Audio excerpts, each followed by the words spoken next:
CM Revanth రెడ్డిపై MP Raghunandan Rao తీవ్ర విమర్శలు చేశారు. సంతలో పశువులను కొన్నట్టు బీఆర్ఎస్ ఎమ్మెల్యేలను కొంటున్నారని ఘాటు వ్యాఖ్యలు చేశారు.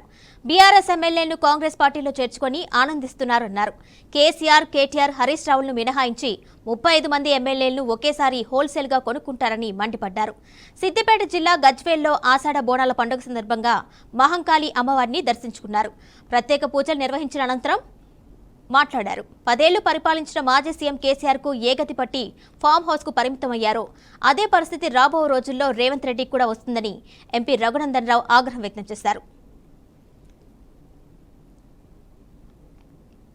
అమ్మవారి బోనాల సందర్భంగా గజ్వేల్ నియోజకవర్గ ప్రజానికానికి అందరికీ కూడా ఆ అమ్మవారి ఆశీస్సులు ఉండాలని, ఆషాఢ మాసంలో ముఖ్యంగా తెలంగాణ ఆడపడుచులు ప్రతిష్టాత్మకంగా నిర్వహించే ఈ బోనాల పర్వదినం పల్లెలన్నింటిలో సంస్కృతి సాంప్రదాయాల్ని పెంపొందించాలని, ప్రజలందరూ చల్లగా ఉండాలని, మారుతున్నటువంటి సీజనల్ చేంజెస్ వల్ల వస్తున్నటువంటి డిసీజెస్ నుంచి ఆ తల్లి మనందరినీ కాపాడాలని మనస్ఫూర్తిగా బోనాల పర్వదినం సందర్భంగా అమ్మవారిని మనస్ఫూర్తిగా వేడుకుంటూ మా మెదక్ నియోజకవర్గ ప్రజలందరినీ కూడా చల్లంగా చూడు తల్లి అని చెప్పి సందర్భంగా వారిని